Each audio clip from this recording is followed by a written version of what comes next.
that ye are able, but will with the temptation also make a way to escape. And to conclude with that, Galatians 5:9. Oh no, Philippians chapter 1 verse 22. To live is Christ, and to die is gain. Absolutely. So consider it all good, count it all joy. That's right. Yes, sir. Come on, brother. Verse 12. Now I beseech those that read this book, that they be not discouraged for these calamities. Don't be discouraged. Come on, bro. But that they judge those punishments not to be for destruction, but for the chastenings of our nation. See, but the Lord loves those, and he chastens those he loves. That's right. Hebrews chapter 12, verse 5 through 10. Otherwise, you're a bastard, child. You see that? The Lord, if he love you, he gonna chasten us, because had we not been going against him, the Greeks would have had no power. That's right. To come in and do what they did to us. Feel me? Had we not been going against him, the so-called white man, as you call the devil, wouldn't have had no power to throw you on slave ships. See that? So the moral of the story is, stop going against your God. That's right. Which comes from a Hebrew word which means power. Why are you going against your power? Come on, brother. For it is a token of his great goodness, when wicked doers are not suffered any long time, but forthwith punishment. For not as with the other nations, whom the Lord patiently forbeareth to punish, till they be come to the fullness of their sins. So dealeth he with us. Lest that being come to the height of sin, afterwards he should take vengeance of us. And therefore he never withdraweth his mercy from us.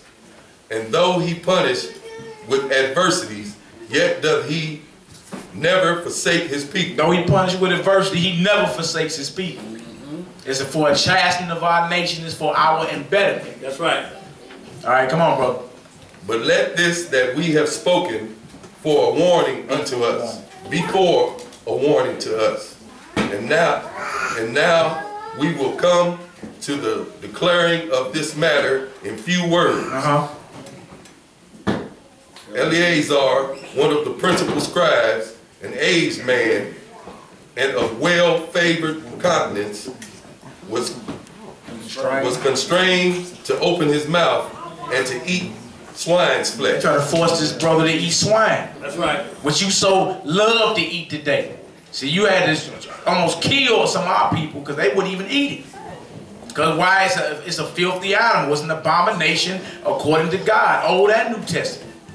Old and New Testament. Peter's vision in Acts chapter 10, read down in verse 28. It was a vision about unclean people, right. Gentiles. It wasn't about him eating something that God had already ordained was unclean. It was a vision. You can't eat a vision anyway. Right. You can't even eat a vision. What are you talking about? Read down in verse 28 and you're going to see that vision was talking about unclean men, hence Gentiles coming into the fold, receiving the faith. Come on, brother. But he choosing rather to die gloriously than to live stained with such an abomination, spit it forth, and came of his own accord to the torment. See that? He spit it out of his mouth and walked with his own accord over to the guillotine. Oh, or the torture block. Like, man, I'm not finna let this stain my everything I've been living for and teaching and preaching. Think I'm finna eat some swine because you got death on the table? You finna have to take my head for this. That's the spirit us as men and women need to be praying for. That's right. To stand on the word of God. All right, come on, brother. As it behooved them to come, that are resolute to stand out against such things as are not lawful for the love of life to be tasted. As are not lawful for the love of life to be tasted. You see that? But we love them pig feet and them listening sandwiches today. Pigger sandwich. And chitterlings. I mean, bro, Zeke and Obey was in the store the other day. Or yourself. They was in the store the other day, bro, and they're ordering some chitlins. Cause like they still eat that? Are you serious? Pig intestines. They got boo-boo in them amongst many other abominations. That's why they gotta get them. Dang. Come on, brother. We ain't got long, y'all. We almost done. But they that had the charge of the wicked feast, for an old acquaintance they had with the man, taking him aside, besought him to bring flesh of his own provisions, such as was lawful for him to use, and make as he did eat of the flesh, taken from the sacrifices commanded by the king. So they say, you know, go ahead and act like you ate it. Go ahead and grab some of that lamb that you love to eat, Eleazar, and then eat your lamb, but the crowd gonna think you ate the swine. So, act like you ate it, in other words. Right. Front like you ate it. What did he do? Oh, okay, yeah, I'll mess around, go ahead and do that. Cool. Woo! Escape the guillotine. So I can eat the lamb, but everybody else that's looking gonna think I ate the swine. Right. Cool, right? Huh? He said no. All right, come on, let's read what he did. Come on, bro. That in so doing, he might be delivered from death.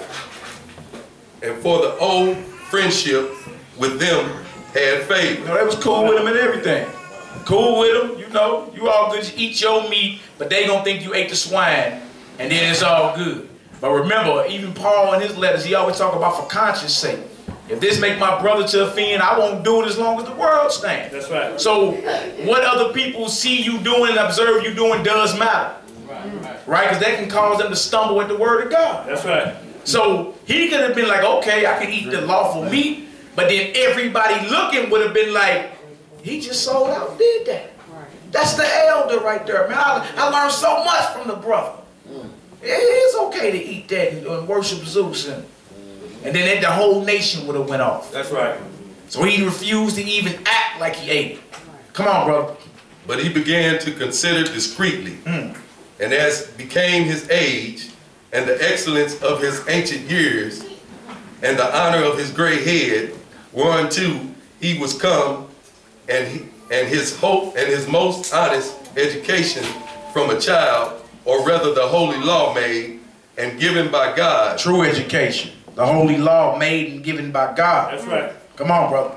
Therefore he answered according. He answered what? According. This is how he answered. Come on. And willed them straight ways to send him to the grave. Send me to the grave. I'm not even finna act like I ate that. Right. Huh? Thought about it, tripped off everybody, the brothers he raised and all this, the elder. And answered accordingly, send me to the casket. Right. I'm not eating that. I'm not even gonna act like I ate it because everybody else gonna go off. Act like you got the mark of the beast, dog. Right. And then everybody else come behind you and actually get it. Their blood is on you. That's right. And this elder knew that. Come on, brother. For it becometh not our age, said he, in any wise to dissemble. See, just because you old, that ain't no excuse. That's right. You feel me? Your age ain't no reason for you to sell out or dissemble. Come on, brother. Whereby many young persons might think that Eleazar, being 80 years old and 10, were now gone to a strange religion. Bro, 90 years old. He said, man, they gonna think I done flipped and sold out if I do that. That's right. Can't do it. Come on, brother. So they through mind hypocrisy and desire to live a little time. No, a long time. A little time. See, your desire to live a little bit longer. Because even when you sell out with for the Antichrist, you're going to be eating Matrix food, slop and porridge, like 3.5 years. You eating steak. You ain't the elite. You ain't make the cut. Slop and porridge. For you to live a little while longer. Or you can choose to die gloriously for the Lord. That's right. Come on, brother. And a moment longer should be deceived by me. And I get a stain to my old age and make it abominable. See that? This is what we mean by living blameless. Don't mean the brother never sinned, but when his faith was on the line, he didn't waver. Ain't finna get no stain on me. You ain't finna come up off me and then it'll be an excuse for you to be doing wicked. That's right. He said, oh no, I can't do that. I'm not doing that. I'm not even gonna fake like it. We don't have that spirit today. We'll be like, oh no, boo-boo, go ahead, oh no. Yeah, do that so you won't get hurt. But that wasn't the spirit on the real forefathers that we had. They was ride or die for the Lord. Not for the streets, not for your homeboy, for the Lord. Come on, brother. For though for a present time I should be delivered from the punishment of men, yet should I not escape from the hand of the Almighty, neither alive nor dead. Either I may escape y'all for a little bit, but I ain't getting away from the Lord. There's a judgment coming. That's right. I won't get away from that. I'm cool. Come on, brother. Wherefore now, manfully changing his life, I will show myself such as one, as mine age required, and leave a notable example to such as being young, to die willingly and courageously for the honor and holy laws. And when he had said these words, immediately he went to the torment that they led him, changing the goodwill that they bare him a little before into hatred, because the foresaid speeches proceeded, as they thought, from a desperate mind. But when he was ready to die with stripes, he groaned and said, it is a manifest unto the Lord that had the holy knowledge, that whereas I might have been delivered from death, I now endure sore pains in body and being beaten, by being beaten, but in soul am well content to suffer these things, because I fear him. I'm well content to go through this. I fear the Lord, not man. That's right. Even Christ himself say, fear not him that can kill the body, but fear him who can destroy both soul and body in hell. That's what you need to be scared of. Not no man. Let's finish it off, bro.